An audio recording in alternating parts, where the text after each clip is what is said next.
I think we're here to struggle and to learn. I don't think we're here to be happy. That's why when we keep going back to the happy argument, I've always found that kind of frustrating and annoying. When someone goes, oh, but I want to be happy. Why? Why?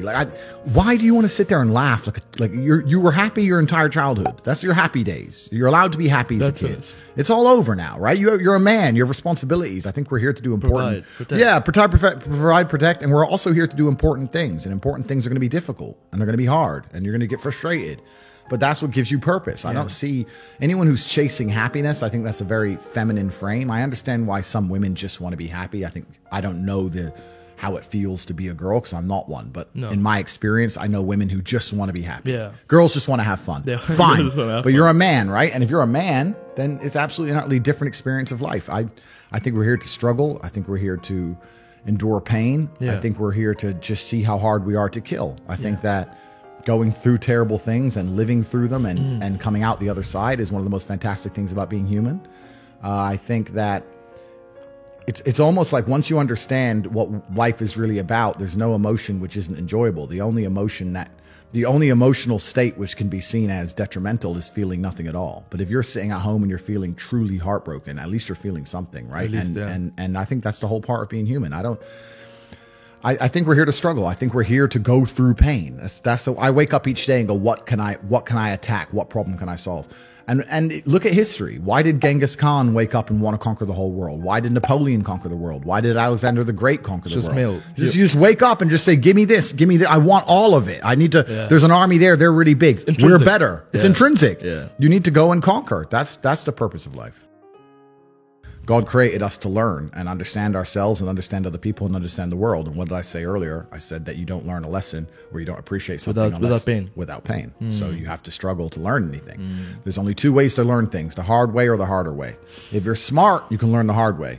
But in my experience, 99% of the planet only learn the hardest possible way. If the lesson's even 85% effective, they'll make the same mistake. It's only when they completely decimate and destroy an element of their life do they sit there and go, oh, oops, now I get it.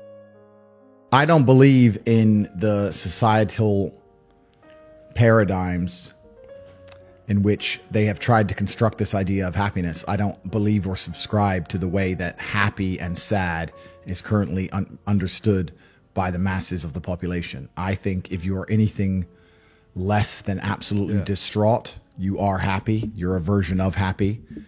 It's like saying gray is a version of black, right? No matter how light the gray is, you can still call it a version of black.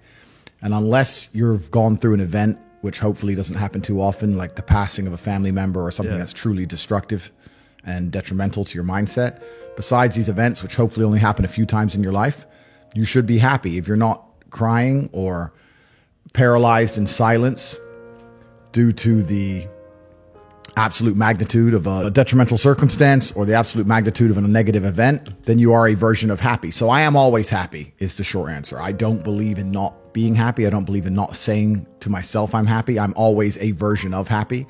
And this idea of chasing happiness and always being concerned and preoccupied with how happy you are is actually the biggest mistake that a lot of people make, I think, in the world today.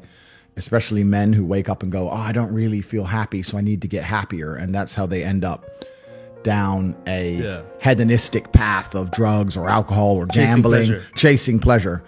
I don't care how I feel.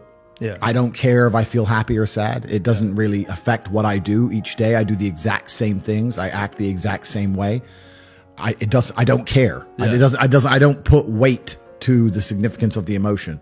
So I always consider myself a happy person, but if I woke up and I was slightly less happy one day than another, it wouldn't affect anything I do and I wouldn't put any relevance to it. I'm human and that's life. And so, am I any happier now that I have hundreds of millions of dollars than before I was broke? Not really, but I was never unhappy. I'm the same state that I was then that I am now. I have work to do and I will do it. It's as simple as that. Well, also, there's no light without dark, and there's no joy without pain. You can't have a rainbow without a little rain. Exactly. And no matter how hard you chase pleasure and happiness, there's going to be dips and troughs in between. There's going to be come downs and downtrends, and you're going to have the juxtaposition between that time you were laughing your head off and acting giddish like a child and the time that you feel depressed as such.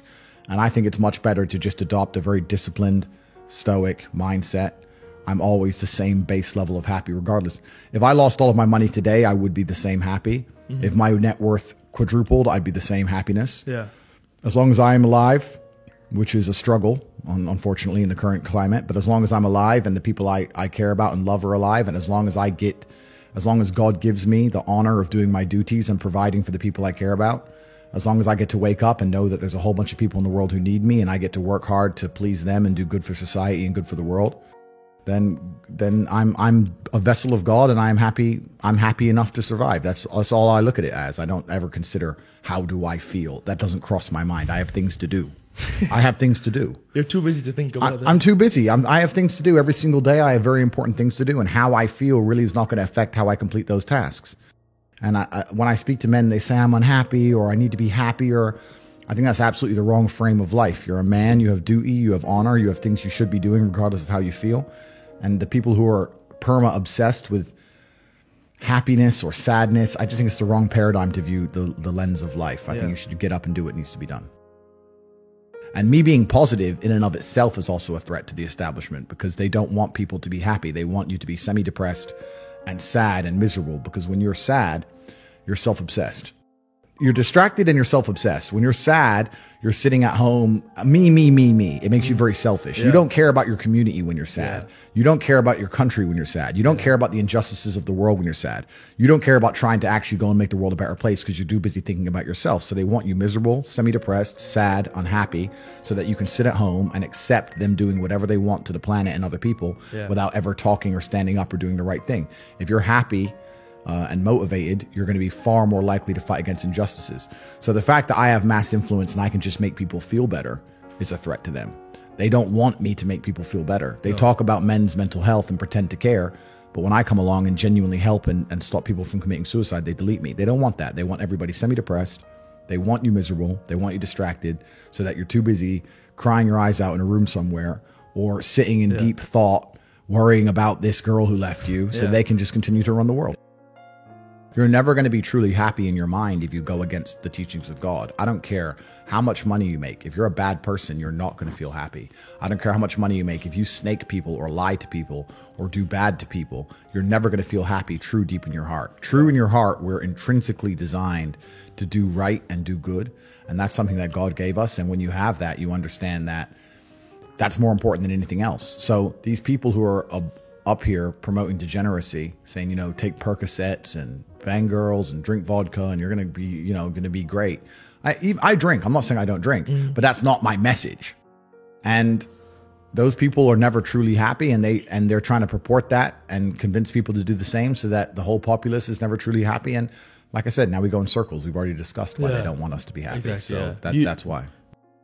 And you want to feel content and you want to feel stable inside of yourself. You need to live true to God. And I'm not saying you can't drink a little bit of alcohol or not party or not have a little bit of fun, but you have to be a good person. You have to balance life. You have to be a good person overall. I know I'm a good person. And when the Matrix is trying to convince the world that I'm not, that just proves even further that I'm a good person.